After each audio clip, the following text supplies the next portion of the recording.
Muy buenos días, jóvenes estudiantes del grupo Gauss.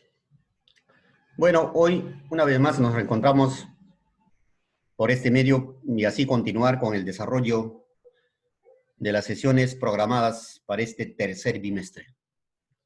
Tal es así, empezamos hoy la primera sesión del correspondiente al tercer bimestre en el curso de literatura. Jóvenes, aquí les presento a un personaje crucial, ¿no? En donde pues ha adentrado su pluma, ¿no? Para tratar, por ejemplo, la psicología social del país, más que nada de Europa, para hacernos ver, por ejemplo, los sentimientos, los pensamientos internos o problemas psicológicos de los personajes que desfilan por sus obras.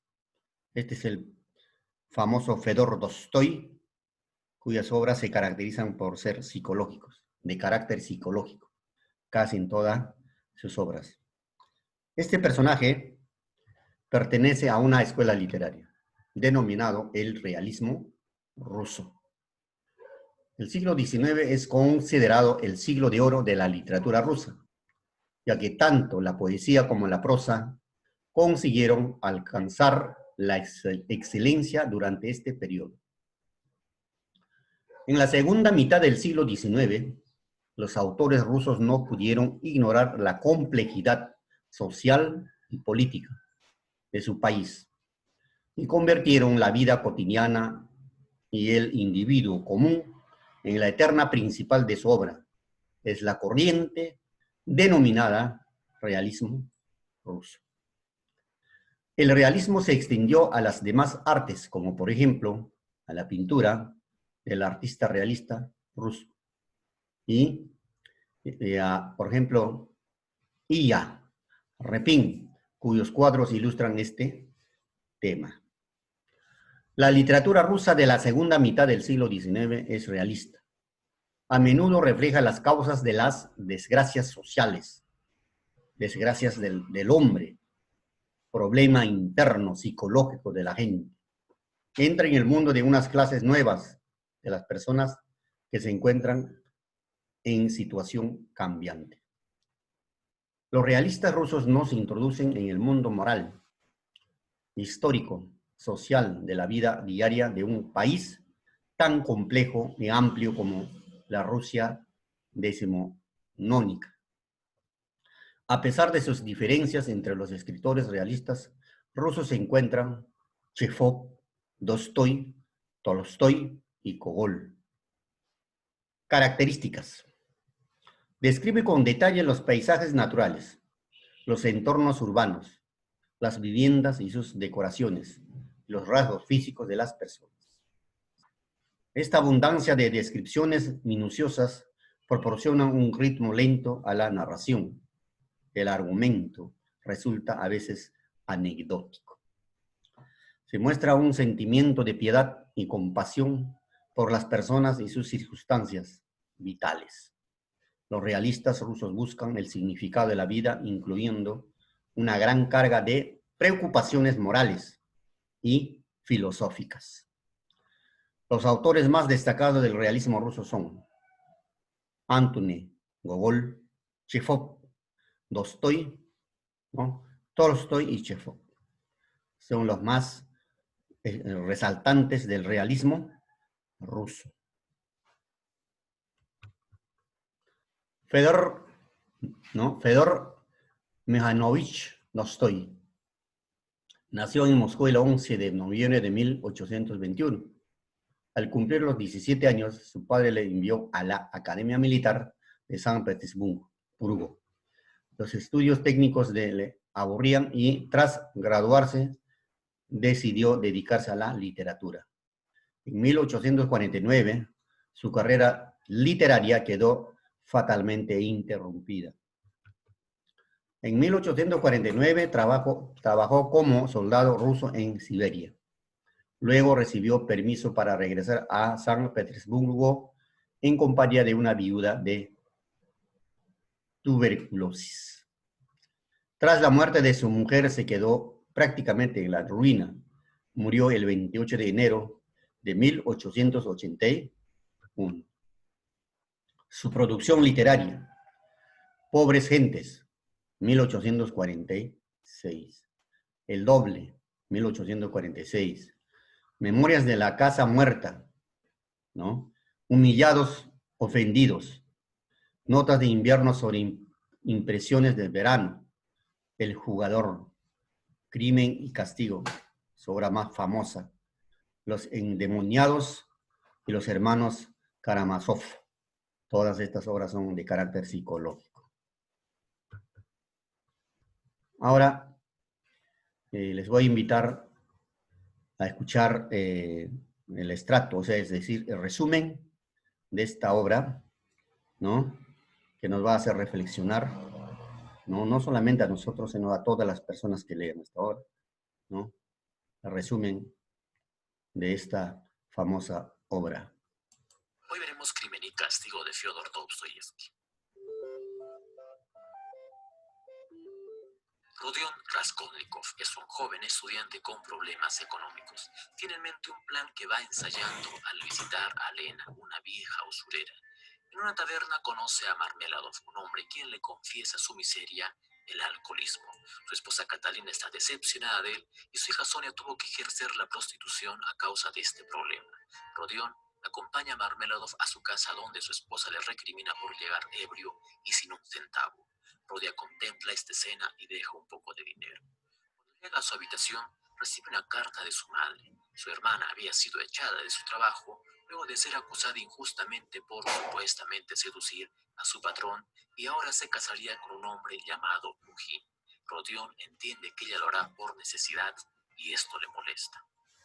La idea de matar a Lena va madurando. Ahora está convencido que merece la muerte. Camina hacia su casa, se desanima y termina en una taberna en donde escucha que Lena estaría sola. Esta es la oportunidad. Toma un hacha, toca la puerta, pide un préstamo y sin tiempo para más, le inflige 2 hachazos perpetrando el crimen. Busca las llaves del cofre de dinero, pero escucha unos pasos. Era el hermano. No pueden quedar testigos. Debe morir.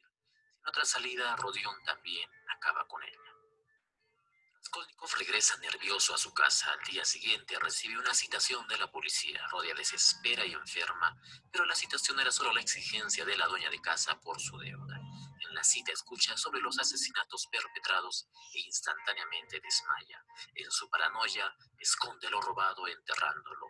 Seguidamente va donde su amigo Razumikin, quien le había conseguido un trabajo que rechaza. Rodion enferma, tiene fiebre y las pesadillas le atormentan. En sus alucinaciones ve al jefe de la policía y teme haberle soltado alguna confesión a Razumikin en sus delirios. El médico llega a visitarlo y casualmente hablan sobre el crimen. De esta manera Rodia se entera de que un pintor había sido acusado y detenido. Llega a su habitación Lujin, el prometido. Rodion le recrimina por aprovecharse de la necesidad de su hermana. Una vez solo sale a caminar y siente que sus actos pesan más de lo que puede soportar. En el camino encuentra a Marmeladov, quien había sufrido un accidente. Estaba herido. Le queda poco tiempo de vida. Ve a Sonia, su hija, antes de morir y le pide perdón por no haber vencido al alcoholismo. Rodion costea su entierro con el dinero que su madre le había enviado. El juez Porfirio cita a Rodion y parece sospechar de él, pues le recuerda un artículo que tiempo atrás había escrito en el que proponía que hay hombres extraordinarios que se pueden dar el derecho de hacer justicia. Raskolnikov, en su nerviosismo, le dice: yo no vi nada. Svirilov, que era el patrón que acusó a Dunia de seducirle, le pide a Rodion una cita con ella que él rechaza.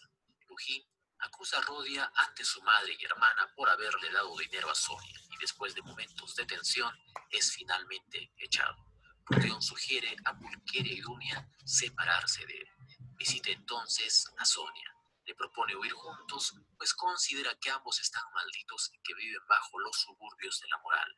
Además, le dice que le confesará quién mató a Lena y su hermana. Al día siguiente va donde el juez Porfirio. Está seguro que éste sabe que él es el culpable. Mientras tanto, ante tanta presión, el pintor Nicolás se confiesa culpable. Rodia por fin le confiesa su crimen a Sonia, quien ya lo sospechaba. ella le insta a entregarse. El juez visita a Rodia y con la mirada resuelta le afirma que él es el culpable y le recomienda entregarse a la justicia. Por otro lado, Svidrigailov le dice a Dunia que su hermano era el asesino, pues le había escuchado confesándoselo a Sonia. Él quiere estar con Dunia y trata de forzarla, pero ella saca un revólver para detenerlo y logra irse. Svidrigailov finalmente toma el arma y se da un tiro. Dunia ahora ya sabe la verdad y también insta a Rodia a entregarse. Por último, Raskolnikov decide entregarse a la justicia y es condenado a 8 años de trabajo forzado en Siberia. Sonia lo acompaña siempre. Razumikin y Dunia terminan casándose. Sonia y Rodia esperan la libertad para estar juntos. Bueno, hemos escuchado el resumen de esta obra, por supuesto de carácter psicológico, ¿no? La primera pregunta que podemos plantearnos es que, eh, ¿qué problemas le empujó a Raskolnikov a cometer ese crimen? ¿Por qué le mató? Eh, Como siempre le he dicho, jóvenes, para poder comprender cabalmente una obra literaria es necesario leer toda la obra, todo el contenido. Ahí vas a plasmar, por ejemplo, las características de los personajes, la importancia de los personajes, ¿no? Las acciones, todas esas cosas. Y conforme que tú vas leyendo la obra, te vas a adentrar en el más profundo y muchas veces te conviertes en un personaje más. Y eso te va a ayudar a entender cabalmente una obra literaria. Entonces, la pregunta que hemos formulado, ¿no? ¿Qué le empujó a Raskolnikov? Ustedes saben que más o menos el siglo XIX, ¿no? Allá en Francia produce la Revolución Francesa, su propio nombre, ¿no es cierto? Entonces eso, pues, ¿no? A la gente va a dejar en una situación angustiosa. Y uno de ellos es Raskolnikov, ¿no? Las angustias de Raskolnikov. Y no solo son de índole social, moral, económica, sino también de tipo psicológico, ¿no? El hombre con sus contradicciones y luchas internas sostiene una constante batalla con su conciencia, ¿no? A través de los siglos. Es una problemática que trasciende de las partículas del individuo a lo general y universal, ¿no? Del ser humano. Entonces, y esto va a generar, pues, o deriva de su validez ayer, hoy y mañana, siempre. Entonces, por ejemplo, este personaje, el protagonista, eh, ¿cuál era su planteamiento de él? ¿Qué pensaba? Y su pensamiento estaba en que si mataba a esa señora, una vieja usurera, estaría eliminando todos los usureros que existen en el mundo. Ese era su pensamiento de él, ¿no? Entonces eso le lleva pues a cometer ese crimen, pensando de que con matar a esa señora va a solucionar todo el problema de lo que existe en el mundo, ¿no? Entonces, de este punto de vista nosotros podemos decir de que el autor nos plantea el fondo del alma humano y la salvación a través del sufrimiento, ¿no? Es una obra bastante interesante, ¿no? Sobre todo realista en esta sociedad actual, ¿no? En donde un joven universitario, ¿no? ¿No? De condición social pobre asesina a una anciana usurera. No solamente eso, se lleva las joyas, ¿no? Pero después, ¿qué sucede? Cuando una persona comete un error o un crimen, no vas a vivir tranquilo. Entonces, más que ya cuando tú cometes un crimen, en primer lugar te van a corretear la justicia. ¿Entiendes? En cualquier momento vas a caer, ¿no? Entonces la justicia está ahí, te van a buscar. De eso muchas veces las personas tienen miedo. Pero con este personaje no era eso. Lo que él tenía miedo más es la conciencia. O sea, a él le correteaba la conciencia de haber asesinado a 2 personas. Eso era, y hasta eso pues ¿no? Le llega pues a confesar lo que él había hecho, ¿no? ¿No? Entonces, ese es el castigo, ¿no? ¿no? Siempre, primero la culpa. ¿Ah? Muchas veces nosotros echamos la culpa a otras personas, ¿no? Su realidad, su economía social, su cultura, tienen la culpa del asesinato de dos personas, ¿no? Y a su vez su sentimiento de culpabilidad lo persigue, ¿no? Para hasta entregarse a la policía. Y ahora, un crimen tiene castigo, ¿no? Eso es lo que nosotros vemos en este personaje, ¿no? Protagonista, ¿sí? Y el autor de un asesinato para poner a prueba su ensayo, ¿no? ¿No? Sobre, este es, eh, Rasco, Fedor Dostoy nos presenta pues, un hombre extraordinario, un joven de 22 años que no tenía más que nada los recursos, ¿no? Entonces, eso es lo que nos presenta Crimen Castigo, ¿no? No solamente a él, ¿cuántos Raskolnikov habrá en el mundo? Estudiantes que no tienen ni para comer, no tienen para de repente proseguir con sus estudios, o de repente de eso se aprovechan otras personas como otro personaje, ¿no? Prestamista encima, usurera, si te presta 10 te cobra 30. Eso es lo que sucede en nuestro mundo, ¿ya? Entonces, las conclusiones que podemos llegar es que luego, ¿no? Que si el hombre comete algún crimen, por más que intente taparlo, siempre su conciencia le dice que reflexione. Es una de las cosas, ¿no? Y también, por más problemas que tengamos, pues no debemos rendirnos y siempre pensar en lo bueno, ¿no? Nada sacamos asesinando a otra persona. Pero acá, de repente, no justificar, sino de repente dar un punto en que sentido de él, el joven estaba mal psicológicamente. Eso es lo que nos presenta, nos deja un mensaje pues trascendental de esta obra Crimen y Castigo de Fedor Dostoy. Bueno, jóvenes, gracias. Eso ha sido todo por hoy. Solamente para decirles que repasen los textos y así para desarrollar las tareas que hay. Muchas gracias.